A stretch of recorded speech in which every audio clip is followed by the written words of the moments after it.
Hello everyone, welcome to another lecture of marketing and today our topic is building strong brand कि किस तरह से एक strong brand बनाया जाता है या किस तरह से किसी ब्रांड को स्ट्रॉन्ग बनाते हैं, हम उसके बारे में बेसिकली स्टडी करेंगे। तो सबसे पहले हम देखेंगे ब्रांड डिसीजन स्ट्रेटेजी कि ब्रांड के बारे में जो डिसीजन ली जाती है उनकी स्ट्रेटेजीज को हम स्टडी करेंगे। Brand poses challenging decision to the marketer, brand जो है वो पोजिस करता है चैलेंजिंग डिसीजन, मुश्किलात से भरे हुए डिसीजन मार्केटर्स के लिए कि ब्रांड से रिलेटेड जो डिसीजन होते हैं वो बहुत चैलेंजिंग होते हैं और मार्केटर्स को बहुत देखभाल के डिसीजन लेनी पड़ती है उनके मुतल्लिक। Figure given below shows major brand strategy decision, figure नीचे दी गई है जो शो करता है मेजर ब्रांड स्ट्रेटजी डिसीजन कि ब्रांड की जो स्ट्रेटजीज हैं उनके बारे में जो डिसीजन लेनी है वो कौन कौन से मेजर डिसीजन है उनके बारे में नीचे फिगर में दिया हुआ है।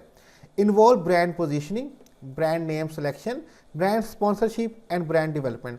ये वो डिसीजन है, स्ट्रेटजी डिसीजन है जो ब्रांड को स्ट्रॉन्ग बनाने के लिए इन्वॉल्व होते हैं।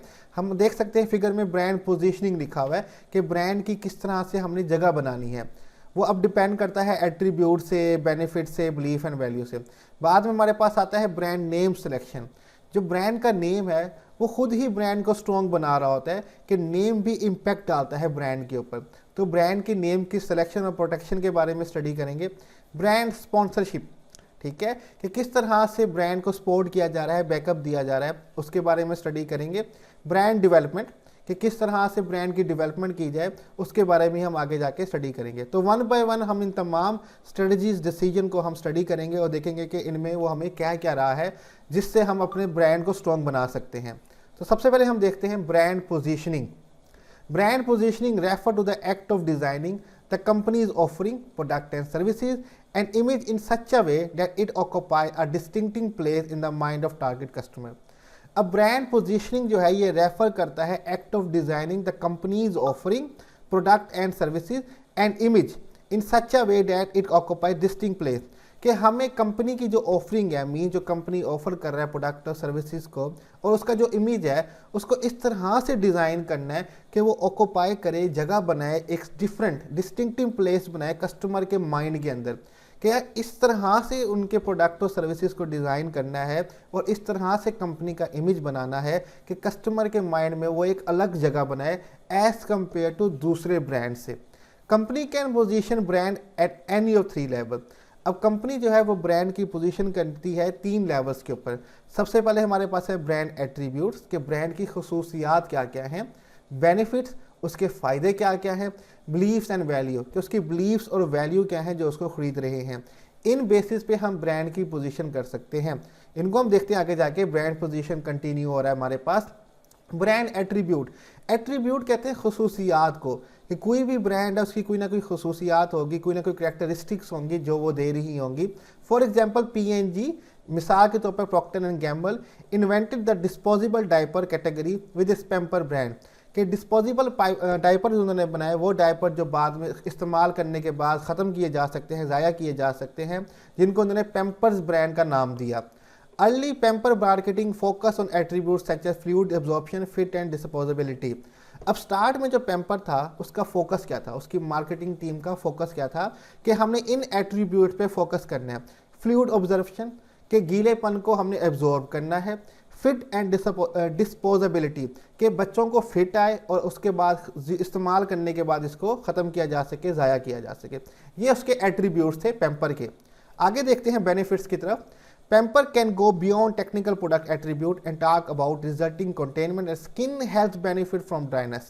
अब Pamper एट्रीब्यूट से बढ़ के आगे की तरफ गया और आगे की बातें करना शुरू की कि resulting containment and skin health benefit from dryness, कि हम बीमारियों को रोकते हैं और स्किन हेल्थ बेनिफिट और स्किन की हेल्थ के लिए बेनिफिट के लिए और उसको ड्राई करने के लिए हमारा पैम्पर जो है वो काम करता है। मीन्स के उन्होंने बेनिफिट्स बताना स्टार्ट कर दिए अपने ब्रांड के।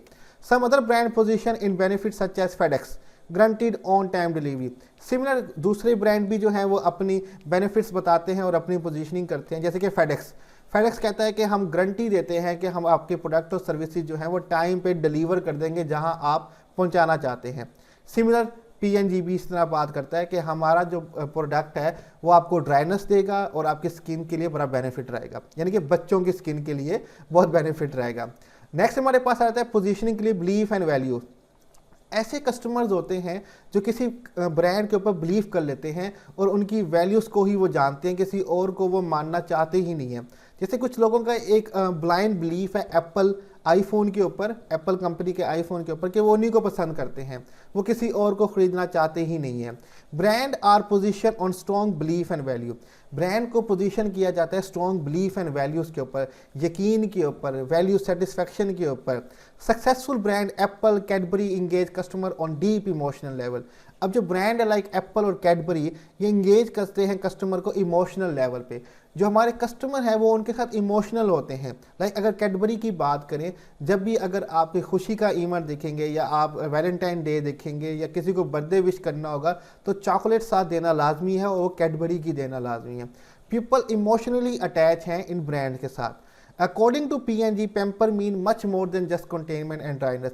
अब जो P&G है उनका मानना है हमारा जो पेम्पर है वो जस्ट कंटेनमेंट और ड्राइनेस के लिए नहीं है, लोग इस पर अलग सा यकीन रखते हैं, डैट इज़ वाई वो हमारे प्रोडक्ट यूज़ करते हैं। तो इस तरह से ब्रांड की खसूसियात की बेस पे, ब्रांड एट्रीब्यूट्स, उसकी बेनिफिट की बेस पे और बिलीफ और वैल्यू की बेस पे हम ब्रांड की पोजीशनिंग कर सकते हैं और इस तरह से हमारा ब्रांड जो है वो स्ट्रॉन्ग हो सकता है। नेक्स्ट हम देखते हैं हमारे पास है ब्रांड नेम सिलेक्शन। ब्रांड का नेम जो है वो बहुत इम्पैक्ट डालता है ब्रांड के ऊपर। A good name can add success to the product. एक अच्छा नाम प्रोडक्ट को कामयाब बना सकता है या उसमें कामयाबी जमा कर सकता है। However finding the best brand name is difficult task. लेकिन किसी भी ब्रांड का एक अच्छा नाम फाइंड करना, ढूंढना एक मुश्किल टास्क है। Desirable qualities for the brand name include following. ये खसूसियात, डिज़ायरेबल क्वालिटी, जो क्वालिटीज़ हमें ब्रांड नेम के अंदर चाहिए वो ये हैं जो नीचे मेंशन की गई हैं। It should suggest something about product benefit and quality such is fair and lovely. कि जो ब्रांड का नेम है वो सजेस्ट करे something about products benefits and quality, कि प्रोडक्ट्स के बेनिफिट्स क्या हैं और प्रोडक्ट की क्वालिटीज़ मयार क्या हैं, उसके बारे में उसको बताना चाहिए। Just such as fair and lovely. अब नाम के अंदर ही पता चल रहा है कि ये फेयर एंड लवली के आपको गोरा बनाएगा और प्यारा बनाएगा। ठीक है, कि ब्रांड का जो नेम है वही बता रहा है कि उसका बेनिफिट क्या होगा और उसकी क्वालिटीज़ क्या हैं। It should easy to pronounce, recognise and remember such as Tide, Nirma, Jio. ऐसा नाम होना चाहिए जिसको प्रोनाउंस करना, जिसको बोलना आसान हो, रिकॉग्नाइज जो आराम से पहचाना जाए और जिसको याद किया जा सके। जैसे कि टाइड है, निरमा है, जियो है, ये ऐसे नाम है जो हर ज़बान में याद किए जा सकते हैं और ईजिली याद किए जा सकते हैं। उसके बाद the brand name should be distinctive such as Indica, Lexus. Brand name जो है वो दूसरों से मुख्तलिफ होना चाहिए, उसका फ़र्क होना चाहिए। जैसे कि इंडिका, लेक्सिस, ये ऑटोमोबाइल्स कंपनी के ब्रांड्स के नाम है, ये नाम दूसरों से बिल्कुल डिफरेंट हैं और ये इनकी अपनी अलग पहचान है और अलग मीनिंग है। तो इसलिए इस तरह का नाम होना चाहिए जो दूसरे ब्रांड से टोटली डिफरेंट और डिस्टिंक्टिव हो। आगे हम चलते हैं, ब्रांड नेम सिलेक्शन कंटिन्यू हो रहा है। Brand name should be extendable such as Amazon.com began as online book seller but now use into other category. Brand का नेम जो है वो एक्सटेंडेबल होना चाहिए। मीन्स कि अगर वो एक प्रोडक्ट को बेच रहे हैं, एक प्रोडक्ट की कैटेगरी को बेच रहे हैं एक ब्रांड के नाम के अंदर, तो दूसरे प्रोडक्ट की कैटेगरीज भी उसके अंदर आ जाए अगर वही ब्रांड का नेम यूज़ कर रहे हैं। जैसे कि Amazon.com, ये स्टार्ट हुआ था काम करने के लिए ऑनलाइन बुक सेलर। Amazon एक वाहिद कंपनी है जिसने कितने सारे बुक्स के रिटेलर और होल सेलर की काम बंद कर दिए। ठीक है, कि उनकी दुकानें बंद कर दी क्योंकि लोगों ने ऑनलाइन बुक्स खरीदना शुरू कर दी। तो इसने स्टार्ट किया था as a online book seller. अब बहुत सी कैटेगरीज की चीज़ें Amazon पे आपको मिल जाती हैं। सिमिलर एक जैसे कि सैमसंग एक कंपनी है, वो मोबाइल फ़ोन भी बेचती है, वो LEDs भी बेचते हैं, वो डिफरेंट और काम भी करते हैं। एक ही ब्रांड के नेम के अंदर बहुत सारी कैटेगरीज के प्रोडक्ट जो हैं वो बेचे जाते हैं। तो ब्रांड का नेम जो है वो एक्सटेंडेबल होना चाहिए। The name should translate easily into foreign language. ऐसा ब्रांड का नेम होना चाहिए जो दूसरी लैंग्वेजेस में ईजिली ट्रांसलेट हो जाए। Brand should be capable of registration and legal protection. हाँ, ब्रांड का जो नाम है वो इस काबिल हो कि उसको रजिस्टर्ड किया जाए और लीगली, कानूनी तौर पे प्रोटेक्ट किया जाए, अदरवाइज कोई और कॉपी कर लेगा। A brand name can not be registered if fringes on existing brand name. Brand name तब तक रजिस्टर्ड नहीं होगा अगर वो खिलाफ वर्जी कर रहा होगा कि पहले से एक ब्रांड का नेम एग्जिस्ट कर रहा है। अगर वो पहले से एग्जिस्ट कर रहा है और रजिस्टर्ड है तो आप उसका ब्रांड नेम नहीं रख सकते। तो इसलिए जब आप किसी प्रोडक्ट को ब्रांड नेम दें तो फ़ौरन उसको रजिस्टर करवाएं, ना कि कोई और उसको रजिस्टर करवा ले। अगर पहले आप करवा लेंगे तो कोई और उसको रजिस्टर नहीं करवा पाएगा। तो ये करैक्टरिस्टिक्स, ये क्वालिटीज़ होनी चाहिए किसी भी ब्रांड्स के नेम के अंदर, जिससे ब्रांड स्ट्रॉन्ग बन सके। ठीक है, आगे हम चलते हैं, हमारे पास है ब्रांड स्पॉन्सरशिप। स्पॉन्सरशिप का मतलब होता है सपोर्ट करना, ठीक है, या बैकअप करना। ठीक है, तो हम यहाँ पे देखते हैं कि ब्रांड स्पॉन्सरशिप क्या है। A manufacturer has 4 sponsorship option. किसी भी मैन्युफैक्चरर प्रोडक्ट बनाने वाले के पास 4 स्पॉन्सरशिप ऑप्शंस होती हैं। The product may be launch as a national brand or a manufacturer brands as when Sony sell their output under their own brand name, Sony Bravia, HDTV, or the manufacturer may sell to reseller who give the product as a private brand, also called a store brand and distributor brand. अब जो product है या तो उसको launch किया जा सकता है एज अ नेशनल ब्रांड, कौमी ब्रांड के तौर पर। जब किसी प्रोडक्ट को कौमी ब्रांड कहा जाता है कि ये तो हमारा कौमी ब्रांड है, नेशनल ब्रांड है, जैसे कि हमारे लू वाले कहते हैं कि मेरे देश का बिस्कुट गाला, ठीक है, कि वो हमारा कौमी बिस्कुट है पड़ा। तो जब आप कहते हैं कि ये ब्रांड हमारा नेशनल ब्रांड है या मैन्युफैक्चरर ब्रांड है, जैसे कि सोनी वाले जब अपना प्रोडक्ट किसी भी कंट्री में बेचने जाते हैं या कहीं भी बेचते हैं तो अंडर सोनी नेम के बेचते हैं। ठीक है, तो इससे उनको बैकअप मिलता है, उनको सपोर्ट मिलती है। या फिर क्या होता है कि मैन्युफैक्चरर जो हैं may sell to reseller who give the product as private brand. जो मैन्युफैक्चरर जो हैं, यानी कि जो जिनके नाम इतने बड़े बड़े नहीं होते, ऐसे ब्रांड जो मैन्युफैक्चरर प्रोडक्ट बनाने वाले जिनके ब्रांड के नाम इतने बड़े बड़े नहीं होते, तो वो क्या करते हैं, प्राइवेट ब्रांड को यानी कि रीसेलर जो होते हैं, अच्छे अच्छे रीसेलर, उनको अपने प्रोडक्ट देना स्टार्ट कर देते हैं। और जो रीसेलर होते हैं मीन्स के रिटेलर या होलसेलर, उनका अपना एक ब्रांड का नाम होता है। जैसे कि आप देख सकते हैं कि हमारे यहाँ चेज़अप है, आइडियल है, बेकरीज वगैरह, तो वो उनको अपने प्रोडक्ट देते हैं, तो वो अपने ब्रांड के अंडर आपके मैन्युफैक्चर के प्रोडक्ट बेचना स्टार्ट कर देते हैं। इनसे भी जो ब्रांड है इसको बैकअप मिलता है, स्पॉन्सरशिप मिलती है।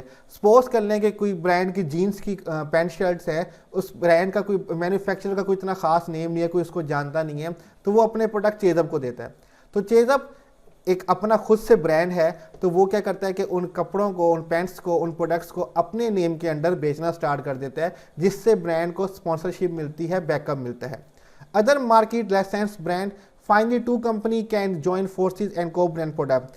कुछ कंपनीज ऐसी करती हैं कि वो लाइसेंस दे देते हैं अपना दूसरी कंपनीज को कि वे हमारे नाम के अंडर अपना प्रोडक्ट और सर्विसेज बेच सकते हैं।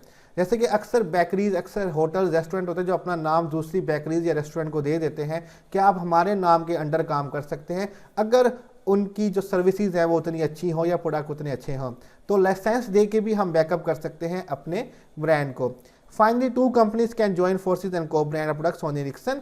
या फिर 2 कंपनीज मिल के भी काम कर सकते हैं और एक ब्रांड बना सकते हैं, जैसे कि सोनी एरिक्सन। ठीक है, कि ये 2 अलग अलग कंपनी है, Sony is a separate company, Ericsson is a separate company, ये दोनों मिल के इन्होंने मोबाइल लॉन्च किया था। सिमिलर कोलगेट टूथपेस्ट बनाने की कंपनी, पामोलिव साबुन बनाने की कंपनी, अब ये को ब्रांड हो चुके हैं और उनका नाम हो चुका है कोलगेट पामोलिव। तो 2 ब्रांड आपस में मिलके भी ब्रांड को लॉन्च कर सकते हैं, एक दूसरे को बैकअप और सपोर्ट कर सकते हैं। इस तरह से भी ब्रांड स्पॉन्सरशिप दी जा सकती है और इन तरीकों से ब्रांड जो है वो स्ट्रॉन्ग बनता है। ठीक है, आगे हमारे पास है brand development. Will discuss in a separate lecture. Brand development के बारे में हम एक सेपरेट लेक्चर बनाएंगे ताकि उसको क्लियर किया जा सके। बेसिकली 4 तरीक़ेकार हैं, 4 मेथड हैं, 4 डिसीजंस हैं जो कि ब्रांड को स्ट्रॉन्ग बनाते हैं। सबसे पहले हमारे पास ब्रांड पोजीशनिंग आ जाता है कि ब्रांड की जगह किस तरह से बनानी है, फिर ब्रांड का नेम सिलेक्शन कि क्या ब्रांड का नेम सेलेक्ट किया जाए, और ब्रांड स्पॉन्सरशिप कि ब्रांड को बैकअप किस तरह से देना है, सपोर्ट किस तरह से देनी है। फाइनली ब्रांड डेवलपमेंट, जिसके बारे में हम नेक्स्ट लेक्चर में इंशाल्लाह डिस्कस करेंगे। तो यहाँ पे हमारा लेक्चर जो है वो खत्म होता है। इस स्लाइड्स का लिंक मैं डिस्क्रिप्शन में दे दूंगा, वहाँ से कॉपी कर सकते हैं, और कोई भी क्वेश्चन हो तो आप कमेंट में पूछ सकते हैं। आई नो ये ज़रा लेंथी टॉपिक था, समझने में थोड़ा सा कॉम्प्लिकेटेड भी था, लेकिन अगर आप गौर से सुनेंगे तो इंशाल्लाह आपको कॉन्सेप्ट क्लियर हो जाएंगे। तो यहाँ पर हम अपना लेक्चर ख़त्म करेंगे। अल्लाह हाफिज़।